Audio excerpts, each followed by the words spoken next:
విశ్వవిఖ్యాత నట సార్వభౌముడు పద్మశ్రీ డాక్టర్ నందమూరి తారక రామారావు గారి వారసుడిగా 1974 తాతమ్మ కళ చిత్రంతో తెలుగు పరిశ్రమకు పరిచయమై తన అద్భుత నటనతో తిరుగులేని అగ్ర కథానాయకుడిగా అంచెలంచెలుగా ఎదిగి ఇవాళ 99 సినిమాల్లో ఎన్నో సామాజిక చైతన్యం, పౌరాణికం, జానపద అన్ని రకాల పాత్రను పోషించి ఇవాళ ఆయన వారసత్వంగా భారతదేశంలోనే మొట్టమొదటిసారిగా 100 చిత్రాలు పూర్తి చేసుకున్న తొలి తెలుగు అగ్ర కథానాయకుడు మా అన్నయ్య నందమూరి బాలకృష్ణ గారు.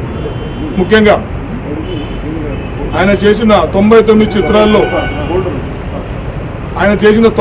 చిత్రాలు అభిమానులను దృష్టిలో పెట్టుకొని, తెలుగు ప్రజలను దృష్టిలో పెట్టుకొని సామాజిక బాధ్యత ఎన్నో సినిమాలు చేసి ఇవాళ 100వ చిత్రంగా గౌతమిపుత్ర శాతకర్ణి చిత్రాన్ని రూపొందిస్తున్నారు. 2000 సంవత్సరం కాలం నాటి ఒక చారిత్రకాని యొక్క చరిత్రను భావి తరాలకు అందించాలని ఒక సంకల్పంతో శాతవాహన సార్వభౌముడు గౌతమిపుత్ర శాతకర్ణి కథాంశంతో మనం ముందుకు రాబోతున్న శుభ సందర్భంగా భావి తరాలకు ఈ చారిత్రకాని యొక్క చరిత్ర అవసరమని చెప్పి అంజనీపుత్ర క్రిష్ దర్శకత్వంలో బసవతారక పుత్ర మా అన్నయ్య నందమూరి బాలకృష్ణ గారు తన 100వ చిత్రంగా ఈ చిత్రం చేసిన శుభ సందర్భంగా అఖండ భారతదేశంలో ప్రసిద్ధిగాంచిన సర్వమత శత పుణ్యక్షేత్రాలలో 100 కేజీల కుంకుమార్చన చేస్తూ అలాగే 23 శివలింగాలలో రుద్రాభిషేకాన్ని నిర్వహించి సర్వమత దేవాలయాలలో ప్రార్థనలు చేసి ఈ పవిత్ర కార్యం బాలయ్య బాబు సుఖ సంతోషాలతో నిండు నూరేళ్లు ఆయుష్ ఆరోగ్యాలతో ఉండాలని, మా అభిమానులు ఆయనకి జీవితాంతం ఇలాగే ఉంటామని, అలాగే ఈ చిత్రం దర్శకత్వం వహించిన దర్శకుడు, నిర్మాతలు అందరూ కూడా ఆయుష్ ఆరోగ్యాలతో ఉండాలని కోరుకుంటూ, అంతేకాకుండా ఈ మహాపుణ్యకారం కేవలం అభిమానుల కోసమే కాకుండా చిత్రం కోసమే కాకుండా దేశ ప్రజలందరూ కూడా సుఖ సంతోషంగా ఉండాలని ఈ దైవ కార్యాన్ని మేము ఇవాళ మహాపుణ్య దైవ కార్యాన్ని మా అన్నయ్య నందమూరి బాలయ్య గారి ఆశీస్సులతో ఈరోజు ఈ యాత్రను మొదలు పెడుతున్నందుకు నా ఒక అభిమానిగా ఆయన జీవితాంతం నాకు ఈ అవకాశానికి ఇచ్చినందుకు రుణపడి ఉంటానని కోరుకుంటూ మీ అందరికీ సెలవు తీసుకుంటున్నాను. శతచిత్ర యోధ శతమానం భవతి అని ఒక గొప్ప కార్యక్రమం తలపెట్టిన జగన్ని మనస్ఫూర్తిగా అభినందిస్తూ అండ్ మా యూనిట్ అంతా తరఫున, నందమూరి అభిమానుల తరఫున, గౌతమి పుత్ర శాతకర్ణిగా ఆయన చూడబోతున్న విశేష తెలుగు ప్రేక్షకుల తరఫున మరొకసారి అభినందిస్తున్నాను. Thank you so much. ఒక శాలివాహన శకం మనం మంత్రాలు వింటున్నప్పుడు భరతవర్షే భరతఖండే శాలివాహన శకే అని ఆరంభిస్తాం. ఈ శాలివాహన శకకర్త శాతవాహన సార్వభౌముడు శాతకర్ణి.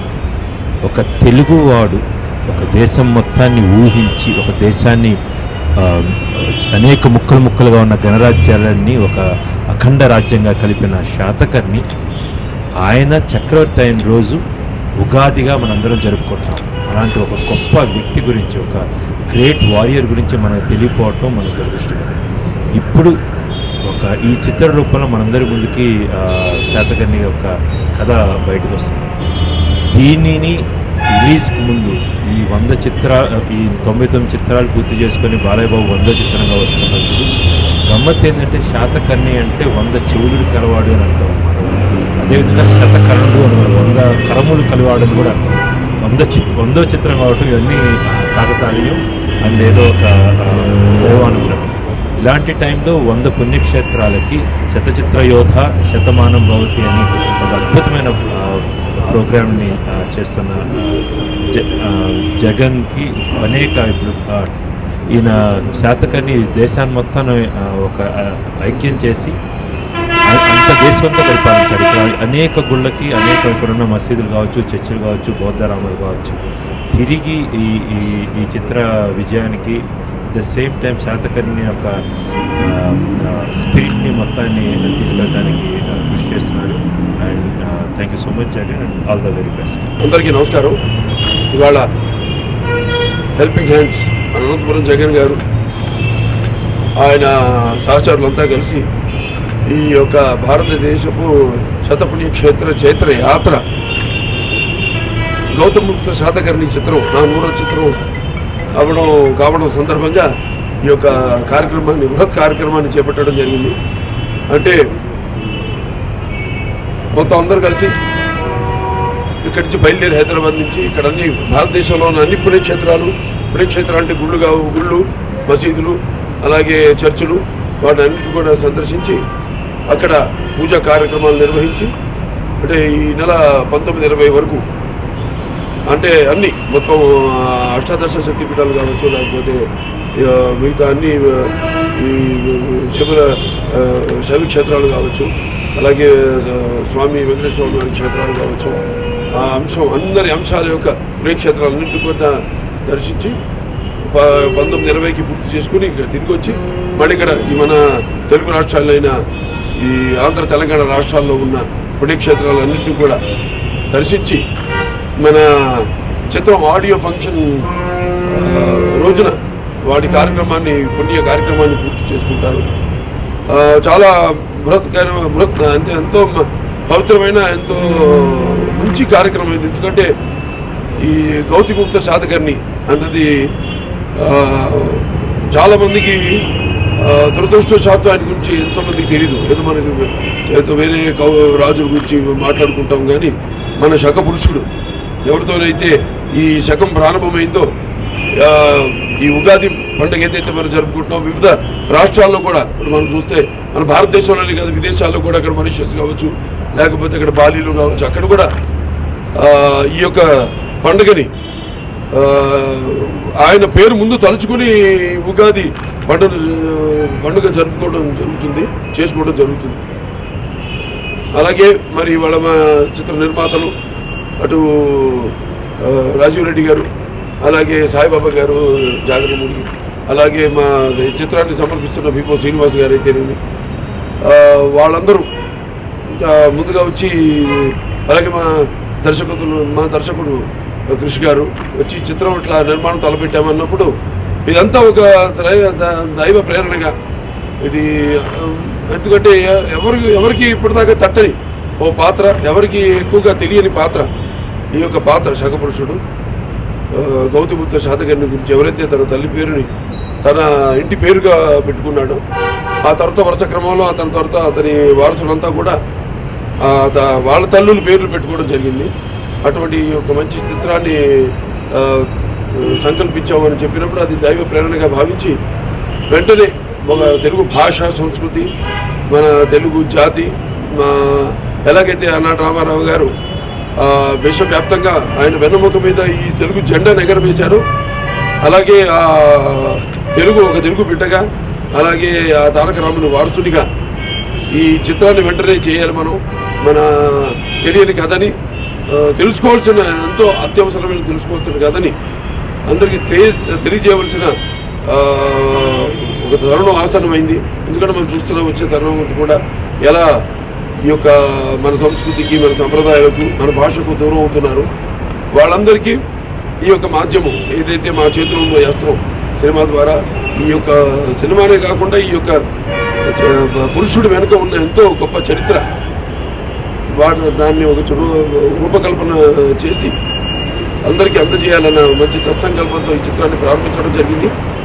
ఇవాళ చిత్రం పూర్తిగా వచ్చింది. అందరూ ఎంతగానో ఎదురు చూస్తున్నారు, మేము కూడా ఎంతగానో ఎదురు చూస్తున్నాం. సినిమాని అతి త్వరలో పూర్తి చేసుకుని మీకు కూడా అందించాలని సంక్రాంతికి చిత్రాన్ని విడుదల చేయడానికి అన్ని సన్నాహాలు చేస్తున్నాము. మిగిలింది ఒక పాట మిగిలింది.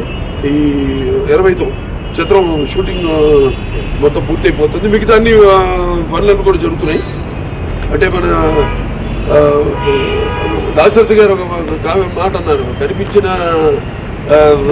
భూగర్భంలో దాచిన బడబాలనమెంతో నల్లని ఆకాశంలో కానరాని భాస్కరులు అందరూ అని. అలాగే ఈ యొక్క గౌతమిపుత్ర శాతకర్ణి చిత్రం కూడా ఒక కానరాని భాస్కరుని ఒక కథ గౌతమిపుత్ర శాతకర్ణి. వెళ్ళిన వాళ్ళందరూ కూడా ఎంతో మంచి కార్యక్రమాలు చేపట్టాం కాబట్టి తప్పకుండా ఈ యొక్క చిత్రం మొదటి నుంచి మొదలుపెట్టిన దగ్గర నుంచి కూడా చిత్రంలో అన్నీ కూడా మనకి అలా అన్నీ సమకూరాయి. చిత్రం ఏదో దైవ ప్రేరణగా మేము ఏదనుకుంటే అది అది జరుగుతూ ఆ భగవంతుడు ఆశీస్సులు కానీ భావిస్తాం. ఇంత మంచి చిత్రాన్ని తలపెట్టినందుకు మరొకసారి ఈ యొక్క అద్భుతమైన చిత్రాన్ని మీకు అందించడానికి అంటే బిహైండ్ ద స్క్రీన్ కారకులైన మా నిర్మాతలు సాయిబాబా గారికి, జాగర్లపూడి సాయిబాబా గారికి, అలాగే రాజీవ్ రెడ్డి గారికి, అలాగే ఈ చిత్రాన్ని సమర్పిస్తున్న బీపో శ్రీనివాస్ గారికి, అలాగే మా చిత్ర దర్శకులు కృష్ గారికి ఈ సందర్భంగా నా అభినందనలు తెలియజేసుకుంటూ, అలాగే ఈ చిత్రం ఏదైతే మీరు ఊహించుకుంటున్నారో చిత్రం అంటే ఇది ఒక తెలియని కథ కాబట్టి మీ ఊహల్ని మించి ఉంటుంది ఈ చిత్రం. ఎందుకంటే ఎంతోమంది వచ్చారు చరిత్రకారులు, అందరినీ రికార్డ్ చేశారు. శేషదేవరాయలను, లేకపోతే అశోకుడను, చంద్రగుప్తుడను ఇవన్నీ చేస్తున్నారు. కానీ మన దురదృష్టంతో నేను చెప్పినట్టు ఈయన గురించి చాలా తక్కువ తెలుసు మనకి. అటువంటిది ఎంతోమందిని సలహాలు తీసుకుని, ఎందుకంటే ఎంతోమంది అనుభజ్ఞులు మొన్న ఆయన కాలం చేశారు. ఆయన శాస్త్రి గారు, ఆయన పరబ్రహ్మ శాస్త్రి గారు ఆయన పరమపదించారు. ఆయన మొన్ననే 2-3 నెలల క్రితం ఆయన మొదటి శాతమానం తెలుగు వారు అని రుజువు చేసింది ఆయన. అలాగే ఆయన రుద్రమదేవి మీద కూడా ఎన్నో రీసెర్చ్లు చేయడం జరిగింది. అలాగే ఎంతోమంది అలాంటి పండితులు అన్ని డిపార్ట్మెంట్స్ నుంచి, ఆర్కియాలజీ కానివ్వండి, ఆర్కైవ్స్, వాళ్ళందరూ కూడా వాళ్ళందరి సలహాల మేరకు ఈ సినిమా నుంచో చక్కగా మీకు అందించాలన్న మా ఈ యొక్క ప్రయత్నాన్ని తప్పకుండా భగవంతుడు ఆశీస్సులు ఉంటాయని, చిత్రం మీరు అనుకుంటున్న రేంజ్కి, మీరు ఏదైతే ఊహించుకుంటున్నారో రేంజ్కి తప్పకుండా ఉంటుందని ఈ సందర్భంగా తెలియజేసుకుంటూ సెలవు తీసుకుంటున్నాను. ఈ యొక్క కార్యక్రమానికి రథసారథి అయిన అనంతపురం జగన్ గారికి నా అభినందనలు తెలియజేసుకుంటున్నాను. ఈ కార్యక్రమమే కాదు, అది ఎటువంటి కార్యక్రమం అయినా ఎన్పికే హెల్పింగ్ హ్యాండ్స్ అనే పేరుతో, ఆ స్వచ్ఛందమైన సంస్థ పేరుతో వాళ్ళు సొంతంగా డబ్బులు వేసుకుని ఎవరి దగ్గర నుంచి విరాళాలు స్వచ్ఛందంగా ఇచ్చేవాళ్ళు. అంతే తప్పితే వాళ్ళు చేస్తున్న కార్యక్రమాలతో వాళ్ళకి ఒక ప్రత్యేకమైన గుర్తింపు వాళ్ళు ఆపాదించుకున్నారు. అందరు ముందుకు వస్తున్నారు ఆయనకి విరాళాలు ఇవ్వడానికి, మంచి సాంఘిక కార్యక్రమాలన్నింటిలో వాళ్ళు కూడా పాల్పంచుకోవడానికి. సో చదువు రాని వాడికి చదువు చెప్పించడం, అలా ఆర్థికంగా, అలాగే పుస్తకాల పంపిణీ అయితేనేమి, అలాగే ఈ యొక్క హెల్త్ శిబిరాలు, ఆరోగ్య శిబిరాలు పెట్టడం అయితేనేమి, ఇలా ఎన్నో కార్యక్రమాలు. అలాగే ఆయన శిష్య బృందం అందరూ కూడా, అంటే అనుచరులందరూ కూడా, నా సోదరులందరూ కూడా అన్ని రాష్ట్రాల్లో, కేవలం ఆంధ్ర రాష్ట్రంలోనే కాదు, దీన్ని ఒక ఆదర్శంగా తీసుకుని ఈ యొక్క ఎన్బికే హెల్పింగ్ హ్యాండ్స్ అటు కర్ణాటక కానివ్వండి, మహారాష్ట్ర కానివ్వండి, మిగతా ఇతరత్ర అన్ని రాష్ట్రాల్లో కూడా వాడి కార్యక్రమాన్ని ముందుకు తీసుకెళ్తూ ప్రజా సాంఘిక సంక్షేమ కార్యక్రమాల్లో పాల్గొంటున్నందుకు వాళ్ళకి మరొకసారి నా అభినందనలు తెలియజేసుకుంటున్నాను. Please subscribe. Please do subscribe. Please subscribe. Please subscribe. Please subscribe to our YouTube channel.